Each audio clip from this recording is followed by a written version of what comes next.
দেখে নেব খেলার সময় শিরোনাম।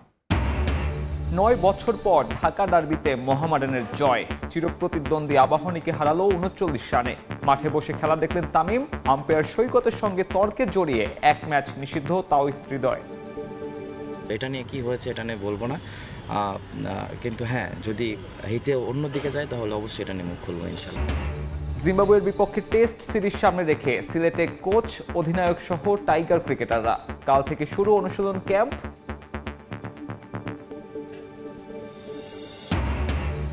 নারী ওয়ানডে বিশ্বকাপের বাছাই পর্বে কাল আয়ারল্যান্ডের মুখোমুখি হবে বাংলাদেশ। টানা দ্বিতীয় জয় তুলে নিতে আত্মবিশ্বাসী নিগার সুলতানা জ্যোতির দল।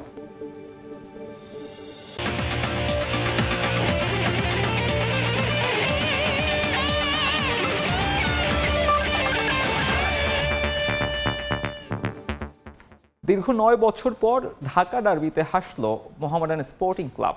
চিরপ্রতিদ্বন্দ্বী আবাহনীকে ৩৯ রানে হারিয়ে শিরোপার লড়াই জমিয়ে তুলল সাদা কালোরা।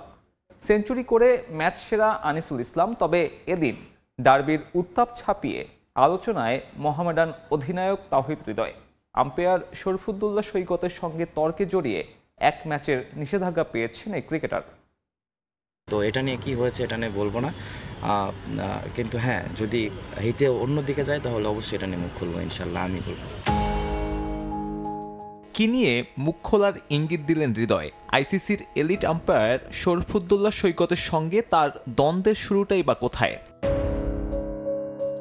ঘটনার প্রেক্ষাপট ঢাকা ডার্বির আবাহনীর ইনিংসের অষ্টম ওভার। এবাদত হোসেনের বল মোহাম্মদ মিথুনের প্যাডে লাগে। আম্পায়ার তানভীর আউটের আবেদনে সাড়া না দেওয়ার পরেই যত বিপত্তি। ওই সময়ে লেগ আম্পায়ারের দায়িত্বে থাকা শরীফুদ্দৌলা সৈকতের সঙ্গে তর্কে জড়ান মোহামেডান অধিনায়ক হৃদয়।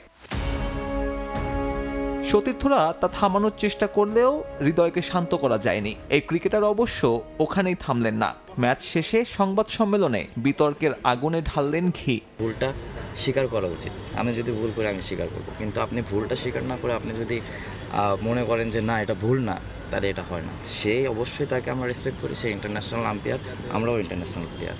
তো এখানে যারা ছিল আজকে ম্যাক্সিমাম ইন্টারন্যাশনাল প্লেয়াররাই খেলছে। তো এরকম বড় ম্যাচে একটা দুইটা ভুল ডিসিশন অনেক কিছু বড় একটা ব্যবধান তৈরি করে দিতে পারে। ডিপিএলে পরের ম্যাচ খেলতে পারবেন না মোহামেডান অধিনায়ক। সাথে যোগ হয়েছে ডিমেরিট পয়েন্টও। ৪০,০০০ টাকা জরিমানা করা হয়েছে বোলার এবাদত হোসেনকেও। অথচ এই বিতর্ক না হলে সাদা কালোদের ঐতিহাসিক জয়টাই হতে পারত দেশের ক্রিকেটের বড় খবর। ঢাকা লিগে দীর্ঘ ৯ বছর পর চিরপ্রতিদ্বন্দ্বীদের হারালো মোহামেডান। ম্যাচের হিসেবে সংখ্যাটা ১১। জয়ে কৃতিত্ব আনিসুল ইসলাম ইমনের। ২৭ বছরের ওপেনার চলতি ডিপিএলে মাত্র দ্বিতীয় ম্যাচেই করেছেন সেঞ্চুরি। তাতে ৮ বল আগে গুটিয়ে গেলেও মোহামেডানের স্কোর কার্ডে জমা হয় ২৬৪।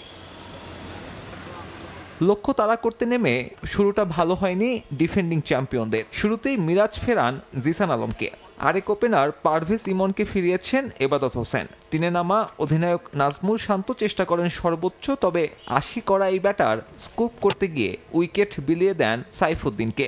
মোহামেডানের হয়ে সফলতম বোলার এবাদত। ৩৬ রান খরচায় তার শিকার ৪ উইকেট। আবাহনী অল আউট হয় ২২৫-এ। এই জয়ে শিরোপার লড়াই জমিয়ে তুলল মোহামেডান। লিগ পর্ব শেষে আবাহনী মোহামেডান এখন সমানে সমান। সুপার লিগে দুই দলই একাধিক ক্রিকেটারকে পাবে না জিম্বাবুয়ে সিরিজের জন্য।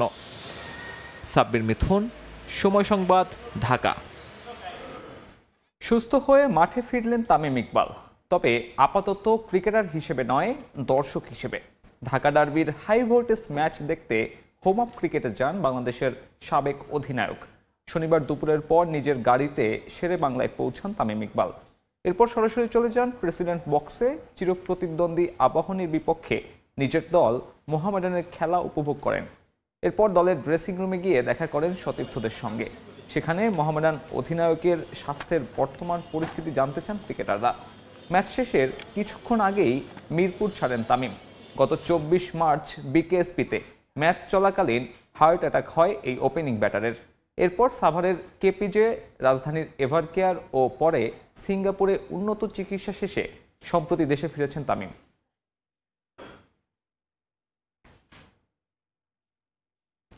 ক্রিকেটের পর ফুটবলেও দারুণ একটা দিন পার করল মোহামেডান। সুলেমান দিয়াবাতের জোড়া গোলে বসুন্ধরা কিংসকে 2-1 ব্যবধানে হারিয়েছে সাদা কালোরা। এই জয়ে প্রিমিয়ার লিগের শীর্ষস্থান আরও মজবুত করল আলফাজ আহমেদের দল। তবে মাঠের খেলার মতোই এদিন আলোচনায় ছিল গ্যালারিতে সমর্থকদের আচরণ। ম্যাচ চলাকালীন দু দলের সমর্থকদের উগ্র আচরণের জন্য প্রায় 7 মিনিট বন্ধ থাকে ম্যাচ।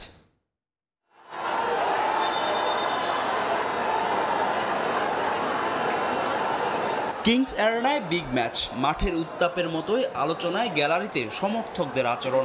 এই ম্যাচ ঘিরে বাফুফে নিরাপত্তা ব্যবস্থা জোরদার করলেও ফুটবল উন্মাদনা দমিয়ে রাখতে পারেনি সমর্থকদের। তবে গ্যালারিতে যাই হোক, মাঠের খেলায় কিংসকে কাঁদিয়ে শেষ হাসি এসেছে মোহামেডান। যদিও এদিন ম্যাচের শুরু থেকে সমানে সমান লড়েছে দুদল। 18 মিনিটে ডিবক্সের বাইরে তাল গোল পাকিয়ে ফেলেন কিংসের গোলরক্ষক শ্রাবণ ও ডিফেন্ডার দাসিয়াল এলিস। সেখান থেকে বল পেয়ে ভুল করেননি মোহামেডান অধিনায়ক, দলকে লিড এনে দেন সুলেমান দিয়াবাতে। গোল খেয়ে যেন তেতে উঠে বিপিএল এর ডিফেন্ডিং চ্যাম্পিয়নরা। 25 মিনিটে সোহেল রানা জুনিয়রের নেওয়া শট মোহামেডান গোলরক্ষক ঠেকিয়ে দিলেও ফিরতি শটে বল জালে জড়িয়ে স্বাগতিকদের সমতায় ফেরান রাকিব হোসেন। 1-1 গোলের ড্রয়ে শেষ হয় প্রথমার্ধের খেলা। ম্যাচের 48 মিনিটে 10 জনের দলে পরিণত হয় কিংস। ইমানুয়েল সান্ডেকে ফাউল করে দ্বিতীয় হলুদ কার্ড দেখে মাঠ ছাড়েন রিমন হোসেন। 66 মিনিটে মাঠে 3 পরিবর্তন আনেন কিংস কোচ ভ্যালোরি তিতা। তাতেও ভাগ্য বদলায়নি কিংসের। 68 মিনিটে শট লক্ষ্য রাখতে পারেননি রিয়াল একাডেমির প্লেয়ার লেসকানো।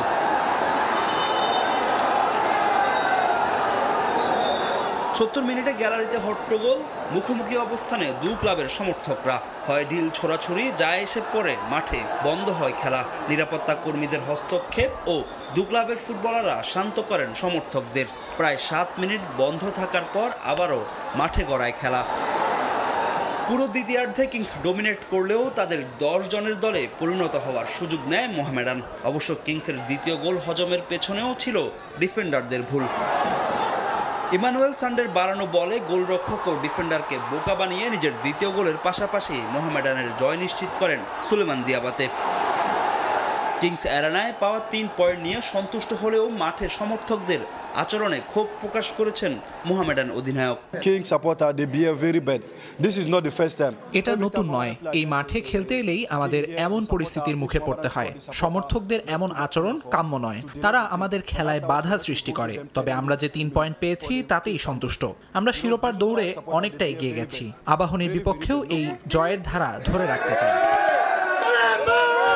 বরাবরই আমরা এখানে যে পরিস্থিতির শিকার হচ্ছি আপনারা দেখতে পাচ্ছেন। তারপর আমরা ফুটবলের সব কিছু মেনে নিয়ে আমরা খেলতে এসেছি। ইনশাআল্লাহ দিন শেষে আমাদের জয় হয়েছে। এই জয়ে 11 ম্যাচে 30 পয়েন্ট নিয়ে বাংলাদেশ প্রিমিয়ার লিগ ফুটবলের শিরোপার দৌড়ে আরও এক ধাপ এগিয়ে গেল মোহামেডান। অন্যদিকে কাগজে কলমে টিকে থাকলেও শিরোপার রেস থেকে অনেকটাই ছিটকে গেছে বসুন্ধরা কিংস। ফাহিম ইসলাম, সময় সংবাদ, ঢাকা। চ্যাম্পিয়ন্স ট্রফির ব্যর্থতা শেষে আবারও আন্তর্জাতিক ক্রিকেটে ফিরতে যাচ্ছে বাংলাদেশ। জিম্বাবুয়ে সিরিজ সামনে রেখে ম্যাচ ভেন্যু সিলেটে পৌঁছেছে বাংলাদেশ ক্রিকেট দলের একাংশ। শনিবার ঢাকা প্রিমিয়ার লিগের ম্যাচ শেষেই সিলেটের উদ্দেশ্যে ঢাকা ছাড়ে অধিনায়ক নাজমুল হোসেন শান্ত সহ কোচিং স্টাফের সদস্যরা। মূল স্কোয়াডের ক্রিকেটাররা ছাড়াও ছিলেন এবাদত নাসুমদের মতো ক্রিকেটাররা। মূলত নেট সেশনে অনুশীলনের জন্য 15 সদস্য সহ আরও ক্রিকেটার যুক্ত হচ্ছেন ক্যাম্পে। 13 তারিখ থেকে শুরু হবে দলীয় অনুশীলন, যদিও ডিপিএল এর কারণে বেশ কিছু ক্রিকেটার যুক্ত হবেন 14 এপ্রিল। সিলেটগামী বহরে ছিলেন কোচিং স্টাফের সদস্যরাও। 2 টেস্ট খেলতে আগামী 15 এপ্রিল বাংলাদেশে পা রাখবে জিম্বাবুয়ে দল। এরপর 20 এপ্রিল সিলেট আন্তর্জাতিক স্টেডিয়ামে 2 দল প্রথম টেস্টে মুখোমুখি হবে। দ্বিতীয় শেষ টেস্ট হবে 28 এপ্রিল চট্টগ্রামের বীরশ্রেষ্ঠ মতিউর রহমান স্টেডিয়ামে। 4.5 মাসের বিরতি শেষে টেস্ট ক্রিকেটে ফিরতে যাচ্ছে টাইগাররা।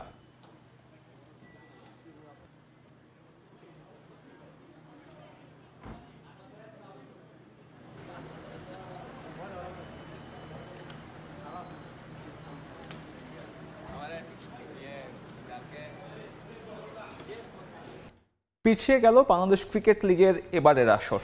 দেশের ক্রিকেট ব্যস্ততা আর ভেন্যু সংকটের কারণে এমন সিদ্ধান্ত নিয়েছে বিসিবি। মে মাসের পরিবর্তে জুনের 15 তারিখ শুরু হবে দেশের প্রথম শ্রেণীর ক্রিকেট টুর্নামেন্ট। এদিকে ডিসেবল ক্রিকেটেও ফ্রাঞ্চাইজি টুর্নামেন্ট আয়োজনের ভাবনা ক্রিকেট বোর্ডের। একের পর এক টুর্নামেন্ট আর সিরিজে ব্যস্ত সময় পার করছে বাংলাদেশের ক্রিকেটাররা। ব্যস্ত সূচির কারণে বিশ্রামের সুযোগও হচ্ছে না। ঢাকা প্রিমিয়ার লিগ শেষ হতে না হতেই ব্যস্ততা শুরু বাংলাদেশ ক্রিকেট লিগের। তবে ভেন্যু সংকটের কারণে বিসিএল এর সূচি নিয়ে দেখা দিয়েছে জটিলতা। সব মিলিয়ে বাংলাদেশ ক্রিকেট লিগ পেছানোর সিদ্ধান্ত নিয়েছে বিসিবি। মে মাসে টুর্নামেন্ট শুরু হওয়ার কথা থাকলেও এখন তা পিছিয়ে নেওয়া হয়েছে 15 জুন। বিসিএল যেটা শুরু করার কথা ছিল মেতে, বাট মেতে আমাদের হঠাৎ আপনার গত এক মাসে আপনার শিডিউল অনেকগুলো চেঞ্জ হয়েছে। আপনার টিম আসছে, তারপরে এই টিম, তারপর হলো যে আপনার অ্যামাজিন টিম, এরাতে মূলত আমরা ভেন্যু পাচ্ছি না বিদায় আমরা বিসিএলটা করছি জুনের 15 তারিখ থেকে জুলাইয়ের 2-3 তারিখ থেকে শেষ হবে। তো সেটা আমরা জানি যে এটা একটু ওয়েদারে একটু প্রবলেম হবে প্লেয়ারদের, বাট করার কিছু নেই। গেল বিসিএল এ বেশিরভাগ দলের দায়িত্বে ছিল বিসিবি। এবার নতুন করে স্পন্সর আনতে চায় বোর্ড। ইতোমধ্যে ফ্র্যাঞ্চাইজির জন্য স্পন্সর খুঁজতে শুরু করেছে বিসিবি। সব ফ্র্যাঞ্চাইজির জন্য স্পন্সর না পাওয়া গেলেও অন্তত 2-1টি পৃষ্ঠপোষক পাওয়া নিয়ে আশাবাদী বোর্ড। এছাড়া জাতীয় দলের ক্রিকেটারদের ম্যাচে পাওয়া নিয়েও আশাবাদী বিসিবি। আমরা এটা নিয়ে আলাপ করেছি এবং 2-3টা কোম্পানির কাছে আমরা যাবো, বাট ফ্র্যাঞ্চাইজি নেওয়ার চেষ্টা আমাদের থাকবে। ইনশাল্লাহ 2-1 আসবে। মেতে হলে আমরা অনেককে পাবো, জুনে আমরা টেস্ট প্লেয়ারদেরকে অ্যাভেলেবল। এদিকে শাইনপুকুর ও গুলশান ক্রিকেট ক্লাবের ম্যাচে ফিক্সিং অভিযোগ তদন্ত করছে বিসিবির দুর্নীতি দমন ইউনিট। এ বিষয় নিয়েও তৎপর দেশের ক্রিকেট নিয়ন্ত্রক সংস্থা। ফিক্সিং তদন্ত পরবর্তী বোর্ড মিটিংয়ে থাকবে আলোচনায়। এটার কোনো আমরা কোনো আলাপ আলোচনা করতে পারিনি। বোর্ড মিটিং আমরা এটা নিয়ে আলাপ আলোচনা করব। এদিকে ডিসেবল ক্রিকেট টুর্নামেন্ট নিয়েও পরিকল্পনা সাজাচ্ছে বিসিবি। সেখানেও ফ্র্যাঞ্চাইজি টুর্নামেন্ট আয়োজনের ভাবনা বোর্ডের। একটা ভালো সম্ভাবনা আছে যদি আমরা ডিসেবল দেরকে ক্রিকেটটা যদি ভালোভাবে চালু করতে পারি। রিফাতুল ইসলাম মিরন, সময় সংবাদ, ঢাকা। দেখছেন খেলার সময়। নারী বিশ্বকাপ কোয়ালিফায়ারে নিজেদের দ্বিতীয় ম্যাচে আয়ারল্যান্ডের মুখোমুখি হবে বাংলাদেশ নারী দল। প্রথম ম্যাচে রেকর্ড জয়ে দারুণ ছন্দে আছে টাইগ্রেস। আইরিশ নারীদের বিপক্ষেও জয় পেতে আত্মবিশ্বাসী নিগার সুলতানা জ্যোতিরা। গাদ্দাফি স্টেডিয়ামে ম্যাচটি মাঠে গড়াবে বাংলাদেশ সময় বিকেল 3টায়। ব্যাট বলে দাপুটে পারফরমেন্স যাকে বলে তাই দেখিয়েছে বাংলাদেশ নারী ক্রিকেট দল। বিশ্বকাপ কোয়ালিফায়ারের প্রথম ম্যাচে থাইল্যান্ডের বিপক্ষে 178 রানে জয় তুলে নেয় টাইগ্রেসরা, যেখানে অধিনায়ক নিগার সুলতানা জ্যোতির প্রথম সেঞ্চুরির সঙ্গে ছিল ফাহিমা খাতুন ও জান্নাতুল ফেরদৌসের 5 এমন জয়ের পর নির্ভর টিম টাইগ্রেস শিবির। যদি কিন্তু না রেখে বিশ্বকাপের মূল পর্বে জায়গা নিশ্চিত করতে হলে অবশ্য বাংলাদেশকে জিততে হবে আরও 3 ম্যাচ। তাই এখনই স্বস্তিতে থাকতে পারছে না সারোয়ার ইমরান শিষ্যরা। নিজেদের দ্বিতীয় ম্যাচে প্রতিপক্ষ আয়ারল্যান্ড। ওয়ানডে ফরম্যাটে দুই দল মুখোমুখি হয়েছে 5 ম্যাচে, যার সবকটিতেই জয় নিয়ে ফিরেছে জ্যোতিরা। এই ম্যাচেও পরিষ্কার ফেভারিট লাল সবুজের প্রতিনিধিরা। র্যাঙ্কিংয়েও 4 ধাপ এগিয়ে বাংলাদেশ। জ্যোতিরা আছে 6 নম্বরে আর আইরিশদের অবস্থান 11তে। গেল ম্যাচে ইসমা তানজিম ছাড়া রান পেয়েছেন বাকিরা। তার জন্য এই ম্যাচে চ্যালেঞ্জ থাকবে রানে ফেরার। টাইগ্রেসদের হয়ে প্রথম সেঞ্চুরিয়ান ফারজানা হক গেল ম্যাচে দেখা পেয়েছেন 50-র। সবচেয়ে আশার ব্যাপার অধিনায়ক নিগার সুলতানা জ্যোতির উড়ন্ত সেঞ্চুরি। 126 স্ট্রাইক রেটে ব্যাট করেছেন টাইগ্রেস অধিনায়ক। 80 বলে করেছেন 101। ব্যাট হাতে অন্যতম ভরসা রাখছেন অভিজ্ঞ শারমিন আক্তার সুপ্তাও। অপরাজিত ছিলেন 94 রানে। আয়ারল্যান্ডের বিপক্ষেও তাদের উপর থাকবে গুরু দায়িত্ব। তাছাড়া বল হাতেও রেকর্ড গড়েছেন ফাহিমা ও জান্নাতুল। 2 স্পিনার নিয়েছেন 5 উইকেট করে। আইরিশদের বিপক্ষে বল হাতে দায়িত্ব থাকবে তাদের উপরও। তাছাড়া পেসার মারুফার সঙ্গে নাহিদাও দেখাচ্ছেন ছন্দ। গুরুত্বপূর্ণ ম্যাচে আইরিশদের হালকাভাবে নেয়ার সুযোগ নেই। রানের মধ্যে আছে গ্যারি লুইস এবং অ্যামি হান্টার। টাইগ্রেস বোলারদের চ্যালেঞ্জ জানাতে প্রস্তুত তারাও। একই সঙ্গে বোলিংয়ে আছেন ওরলা ও মাগুয়ের। এখন দেখার বিষয় জ্যোতি বাহিনী জয়ের ধারা অব্যাহত রাখতে পারে কিনা। তারেক হাসান শিমুল, সময় সংবাদ। আর্জেন্টাইন ফুটবলে বেটিংয়ের কালো থাবা। বিশ্বকাপ জয়ী আনহেল ডি মারিয়া এবং লিয়ান্ডো পারেদেসের বিরুদ্ধে অভিযোগ উঠেছে ক্লাবের হয়ে খেলার সময় অবৈধ বেটিং সাইটের সঙ্গে যুক্ত হওয়ার। জানিয়ে তদন্ত করছে ইতালিয়ান ফুটবলের শীর্ষ কর্তারা। যদিও বিষয়টি সামাজিক মাধ্যমে অস্বীকার করেছেন এই 2 তারকা ফুটবলার। ফুটবল ম্যাচ নিয়ে বেটিং নতুন কিছু নয়। বিশ্বের অনেক দেশেই বেটিং বৈধ। বেটিংয়ের সাথে আগেও জড়িয়েছেন তারকা ফুটবলাররা। অবৈধ কর্মকাণ্ডে যুক্ত হয়ে পড়েছেন শাস্তির মুখেও। এবার বেটিং নিয়ে চমকে দেওয়ার মতো খবর প্রকাশ করেছে ইতালিয়ান গণমাধ্যম, যেখানে নাম এসেছে আর্জেন্টিনার 2 বিশ্বকাপ জয়ী তারকার। ইতালিয়ান সিরিয়ায় বেটিং তদন্তে সন্দেহভাজন হিসেবে নাম এসেছে আর্জেন্টিনার বিশ্বকাপ জয়ী আনহেল ডি মারিয়া ও লিয়ান্দ্রো পারেদেসের। তাদের পাশাপাশি অতীত ও বর্তমানে খেলছেন এমন আরও 10 জন ফুটবলারের বিরুদ্ধে অভিযোগ উঠেছে। ইতালিয়ান সংবাদ মাধ্যমের খবর, গেল বছর বেটিংয়ের সঙ্গে সংশ্লিষ্টতার অভিযোগে শাস্তি পাওয়া ফুটবলার সান্দ্রো তোনাল্লি ও নিকোলো ফাগিওলের ফোন যাচাই করে দেশটির বিচারক অ্যাথলিটদের একটি নেটওয়ার্ক আবিষ্কার করেছে, যারা নিয়মের বাইরে বিভিন্নভাবে বেটিং করেছে। এসি মিলানের সাবেক মিডফিল্ডার তোনাল্লি এখন খেলছেন নিউক্যাসল ইউনাইটেডে। গত বছর বেটিংয়ের প্রতি নিজের আসক্তির কথা স্বীকার করে নিষিদ্ধ হন 10 বছরের জন্য। ফাগিউলি গেল বছর ইউভেন্টাসে থাকাকালীন নিষিদ্ধ হন 7 মাসের জন্য। তার সতীর্থ ছিলেন ডি মারিয়া ও পারেদেস, যে কারণে অভিযোগ উঠেছে আর্জেন্টিনার বিশ্বকাপ জয়ী 2 তারকার বিরুদ্ধেও। বেটিংয়ের সঙ্গে সংশ্লিষ্টতার বিষয়টি সামাজিক যোগাযোগ মাধ্যমে অস্বীকার করেছেন ডি মারিয়া। আর্জেন্টিনা জাতীয় দলের জার্সি তুলে রাখলেও বেনফিকার হয়ে খেলা চালিয়ে যাওয়া এই তারকা নিজের ইনস্টাগ্রাম স্টোরিতে লিখেন, সংবাদ মাধ্যমে প্রতিবেদনগুলোর পরিপ্রেক্ষিতে স্পষ্ট করতে চাই, আমি কখনো কোনো রকম অবৈধ বেটিং করিনি। রোমার ডিফেন্সিভ মিডফিল্ডার পারেদেসও নিজের ইনস্টাগ্রাম স্টোরিতে লিখেছেন, সাম্প্রতি গুঞ্জনের পরিপ্রেক্ষিতে স্পষ্ট করতে চাই, আমি কখনো কোনো ধরনের অবৈধ বেটিং করিনি এবং এর সঙ্গে নিজেকে জড়াইনি। এই 2 তারকা ছাড়াও সিরিয়ায় খেলা বেশ কয়েকজন ফুটবলারের নামেও উঠেছে এমন অভিযোগ। যদিও শাস্তির বিবেচনায় খুব বড় কোনো সমস্যা না হলেও শৃঙ্খলার দিক থেকে বিষয়টি ফুটবলারদের জন্য ক্ষতিকর বলে মনে করছে সিরিয়া কর্তৃপক্ষ। তাদের ব্যাপারে চূড়ান্ত তদন্ত প্রতিবেদন আসতে আরও সময় লাগবে বলে জানা গেছে। তারেক হাসান শিমুল, সময় সংবাদ। খাগড়াছড়ি গলফ হাউস ও চেঙ্গি গলফ অ্যান্ড কান্ট্রি ক্লাবের ভিত্তিপ্রস্তর স্থাপন করা হয়েছে। খাগড়াছড়ি সেনা রিজিয়নের অধিনায়ক ব্রিগেডিয়ার জেনারেল শরীফ মোহাম্মদ আমান এ ভিত্তিপ্রস্তর স্থাপন করেন। একই সময় দ্বিতীয় তিতাস প্রেসিডেন্ট কাপ গলফ টুর্নামেন্টের উদ্বোধন করা হয়। এ সময় উপস্থিত ছিলেন সামরিক ও বেসামরিক অনেক কর্মকর্তা। এ পর্যায়ে খেলার সময়ের শীর্ষ সংবাদ জানিয়ে দিচ্ছে আরেকবার। 9 বছর পর ঢাকা ডার্বিতে মোহামেডানের জয়। চিরপ্রতিদ্বন্দ্বী আবাহনীকে হারালো 39 রানে। মাঠে বসে খেলা দেখলেন তামিম। আম্পায়ার সৈকতের সঙ্গে তর্কে জড়িয়ে 1 ম্যাচ নিষিদ্ধ তাওহিদ হৃদয়। ফুটবলেও দারুণ দিন পার করল মোহামেডান। সুলেমান দিয়াবাতের জোড়া গোলে বসুন্ধরা কিংসকে হারালো 2-1 ব্যবধানে। শিরোপার আরও কাছে সাদা কালোরা। এবং জিম্বাবুয়ের বিপক্ষে টেস্ট সিরিজ সামনে রেখে সিলেটে কোচ, অধিনায়ক সহ টাইগার ক্রিকেটাররা। কাল থেকে শুরু অনুশীলন ক্যাম্প।